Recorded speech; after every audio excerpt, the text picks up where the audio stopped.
துலாம் ராசிக்காரர்கள் அப்படின்னாலே ஒருத்தரை பார்த்த மாத்திரத்திலேயே அவங்களுடைய கேரக்டரை ஜட்ஜ்மெண்ட் பண்ணிடுவீங்கன்னு சொல்லலாம். அதே மாதிரி அவங்க கண்ணை பார்த்தே என்ன நினைக்கிறாங்கன்றத வரைக்கும் யோசிச்சிருவீங்கன்னு கூட சொல்லலாம். ஸோ இந்த டிசம்பர் மாதத்தை பொறுத்த வரைக்கும் உங்கள் ராசிக்கு 2ஆம் இடத்துல சூரியன் புதன் சுக்கிரன் இருக்கக்கூடிய காரணத்தினால உங்கள் குடும்ப உறவுகள் மீது ஒரு தனி கவனம் அக்கறை எடுத்துக்குவீங்கன்னு சொல்லலாம். உங்களுக்கும் உங்கள் குடும்ப உறவுகளுக்கும் ஒரு அண்டர்ஸ்டாண்டிங் அப்படின்றது ரொம்பவே சிறப்பாக இருக்கும். அது மட்டும் இல்லை, பொருளாதாரம் ரொம்பவே சிறப்பாக இருக்கும். நீங்கள் என்ன வேலை பார்த்தீங்கனாலும் சரி, என்ன தொழில் செய்தாலும் சரி, அதன் மூலமாக வரக்கூடிய வருமானம் இந்த மாதம் ஒரு அபரிவிதமாகவே இருக்கும். அதில் மார்க்கெட்டிங் சார்ந்த ஃபீல்டில் பணிபுரியறவங்களுக்கும் சரி, ஓன் பிஸ்னஸ் பண்ணுறவங்களுக்கும் சரி, இந்த மாதம் நீங்கள் எதிர்பார்த்ததை காட்டிலும் கொஞ்சம் வருமானம் சிறப்பாகவே இருக்கும் அப்படின்னு சொல்லலாம். ஒரு வீடு வாங்கலான் இருக்கேன், இடம் வாங்கலான் இருக்கேன், ஒரு வண்டி வாகனங்கள் வாங்கலாம் அப்படின்னு நினைக்கிறவங்க கூட ஒரு தை மாதத்தில் வேணால் வாங்கிக்கிறேன், இருந்தாலும் இப்போ ஒரு அட்வான்ஸ் போட்டு வைக்கிறேன் அப்படின்ற மாதிரி கூட இருப்பீங்க. தாராளமாக இந்த மாதத்தில் உங்களுக்கான வீட்டையோ இடத்தையோ நீங்கள் உறுதி பண்ணி வைக்கலாம். திருமண வாழ்க்கை அப்படின்னு எடுத்துக்கிட்டிங்கன்னா உங்கள் ராசிக்கு 2ஆம் இடத்துல சூரியன் புதன் சுக்கிரன் இருக்கக்கூடிய காரணத்தினால உங்களுக்கும் உங்கள் லைஃப் பார்ட்னருக்கும் ஒரு சிலருக்கு ஒரு சின்னதாக ஒரு கருத்து வேறுபாடு இருக்கலாம், அல்லது ஒரு சிலருக்கு உங்களுடைய லைஃப் பார்ட்னருடைய உடல் ஆரோக்கியம் சார்ந்த ஒரு பிரச்சனைகள் அப்படின்றது இருக்கலாம்.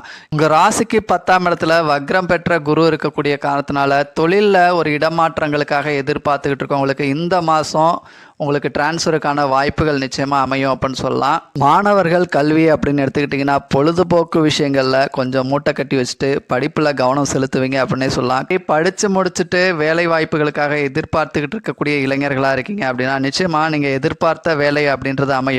ஆனால் ஒரு தற்காலிகமான வேலையாக இருக்கும், பரவாயில்லையா அப்படிம்பாங்க. அதை பற்றி கவலைப்படாதீங்க. உங்களுடைய பர்ஃபார்மன்ஸை பார்த்து நிச்சயமாக ஒரு நிரந்தர பணியாகவே அது அமையும். சுவாதி நட்சத்திரம் 4ஆம் பாதத்தில் பிறந்தவர்களின் கனிவான கவனத்திற்கு வண்டி வாகனங்களில் கவனம் இருங்க. முன்கோபம் பிடிவாதத்தை குறைச்சிக்கோங்க. தேவையற்ற வீண் வம்பு வழக்குகளை சந்திக்கிறதுக்கான வாய்ப்புகள் இருக்குது. அடுத்ததான் இந்த ராசியில் பிறந்த சில குறிப்பிட்ட தேதிகளில் பிறந்தவங்கள சொல்கிறேன். அதாவது ஜனவரி மாதம் 2, 3, 4 தேதிகளில் பிறந்தவங்க, மார்ச் மாதம் 2, 3, 4 தேதிகளில் பிறந்தவங்க, மே மாதம் 2, 3, 4 தேதிகளில் பிறந்தவங்க, ஜூலை மாதம் 4, 5, 6 தேதிகளில் பிறந்தவங்க, செப்டம்பர் மாதம் 4, 5, 6 தேதிகளில் பிறந்தவங்க, நவம்பர் மாதம் 4, 5, 6 தேதிகளில் பிறந்தவங்க. ஸோ இந்த தேதிகளில் பிறந்தவங்களாக இருந்தீங்க அப்படின்னா இந்த மாதத்தில் ஏதேனும் சங்கடங்களை சந்திக்கிறதுக்கான வாய்ப்புகள் இருக்குது.